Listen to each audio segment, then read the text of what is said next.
18 जून 2023 को टाइटैन submarine 5 passengers को लेकर अटलांटिक ओशन में 3800 फीट नीचे, जहां पर दुनिया की मशहूर अनसिंकेबल टाइटैनिक मौजूद है, वहां तक जाने के लिए रवाना हुआ।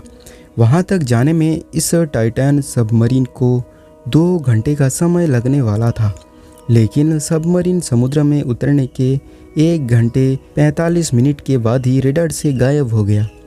जब ये बात फैलना शुरू हुआ तो दुनिया भर से स्कूबा डाइविंग आने लगी, क्योंकि उस सबमरीन में 95 आवर्स का ऑक्सीजन मौजूद था, मतलब कि उसमें फंसे 5 इंसान को बचाया जा सकता था। वर्ल्ड वाइड के एक नए वीडियो में आप लोगों का फिर से वेलकम। टाइटैनिक जो 100 साल पुराना, वो भी समुद्र के नीचे टूटा फूटा मौजूद है, फिर भी इंसान इसे देखने के लिए 1000 लाख नहीं पूरा 2 करोड़ का खर्चा क्यों करते हैं। आइए थोड़ा सा हिस्ट्री में नजर डालते हैं। ये था 10 अप्रैल साल 1912 की, जब दुनिया की सबसे बड़ी जहाज RMS टाइटैनिक अपनी पहली सफर इंग्लैंड के साउथहैम्पटन से न्यूयॉर्क जा रही थी। 269 मीटर लंबा, 53 मीटर ऊंचा ये जहाज अपने समय का दुनिया का सबसे लग्जरियस और सबसे बड़ी जहाज थी, जिसको हारलैंड एंड वुल्फ नाम की एक शिप बिल्डर कंपनी द्वारा तैयार किया गया था। उस समय इस जहाज को तैयार करने में $7.5 मिलियन का खर्चा हुआ था। अगर आज के अमाउंट से इसे कंपेयर करें तो $400 मिलियन, जो करीब इंडिया के स्टैच्यू ऑफ यूनिटी के कॉस्ट के बराबर है। 10 अप्रैल को टाइटैनिक अपने पहले सफर में निकलता है। 2 दिन के बाद 12 अप्रैल 1912 को कैप्टन को वार्निंग मिल जाती है। जिस अटलांटिक ओशन से ये शिप गुजर रहा है, वहाँ पर बहुत सारे आइसबर्ग मौजूद है। हालांकि ये आइसबर्ग समुद्र के ऊपर दिखने में जितना बड़ा है, उससे कई गुना बड़ा निचले हिस्से में होता है, जो समुद्र के अंदर मौजूद है। इससे आप ऐसे अंदाजा लगा सकते हैं, अगर ऊपर हिस्सा 10% हो तो नीचे 90% हिस्से मौजूद है। वार्निंग को देखने के बाद भी टाइटैनिक को स्पीड कम नहीं किया गया। 40 किलोमीटर प्रति घंटा स्पीड से गुजर रहा था। समय बीतता गया। 2 दिन बाद 14 अप्रैल को फ्रेडरिक फ्लीट नाम का शख्स को जहाज के आगे के हिस्से में एक क्रॉस नेस्ट के ऊपर बैठाया गया, जिससे आगे कोई आइसबर्ग हो तो नजर आ सके। उस दिन अंधेरा थोड़ा ज्यादा था, ठंड के वजह से फॉग ज्यादा था, इसीलिए ज्यादा आगे तक देखा नहीं गया।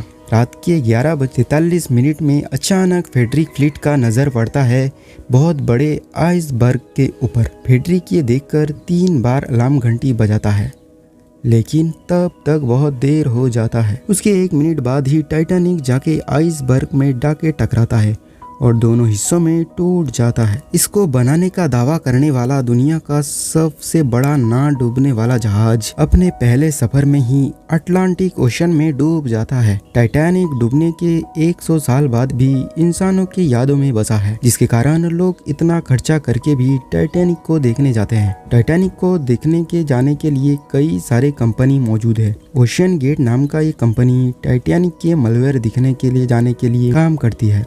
इनके लिए ये लोग एक टूरिस्ट से 2 करोड़ का चार्ज करता है।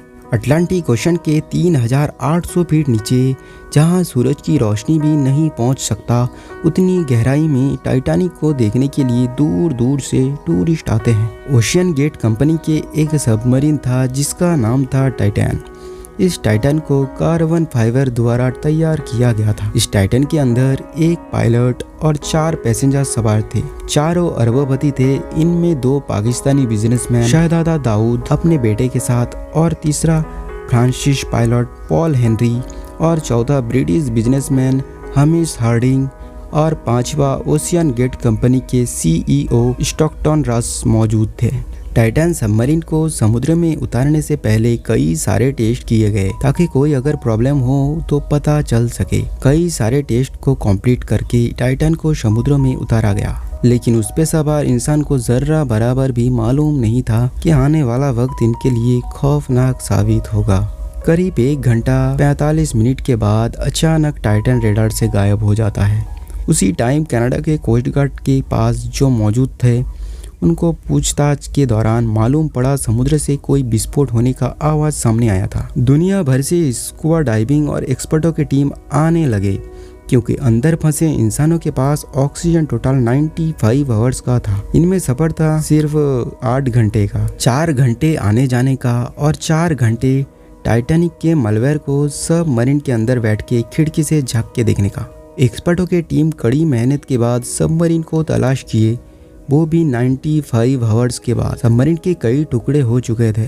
साइंसदानों ने रिसर्च करके पता लगाया सबमरीन में कोई विस्फोट हुआ है, जिस कारण ये हादसा हुआ। उनमें बसे 5 लोगों में एक भी बच नहीं पाया। टाइटैनिक जिस हिस्से में मौजूद है वहाँ पानी का प्रेशर भी बहुत ही ज्यादा होता है, इसीलिए टाइटैनिक के हर हिस्से टूटते रहते हैं। शायद सबमरीन को अच्छे से जांच पड़ताल नहीं किया गया, जिसके वजह से समुद्र के उसी हिस्से में प्रेशर के वजह से ये हादसा हुआ। हालांकि समुद्र से सबमरीन के एक एक पार्ट को निकाल कर रिसर्च किया जाएगा। अगर विस्फोट हुआ तो हुआ कैसे, लेकिन ये काम इतना आसान नहीं है, क्योंकि समुद्र में बिखर हुआ पार्ट्स ढूंढने के कोई आसान टास्क नहीं है। तो दोस्तों, अगर हमारे वीडियोस आपको पसंद आते हैं तो ज़्यादा से ज़्यादा लाइक और कमेंट्स करें। मिलते हैं अगले किसी वीडियो में।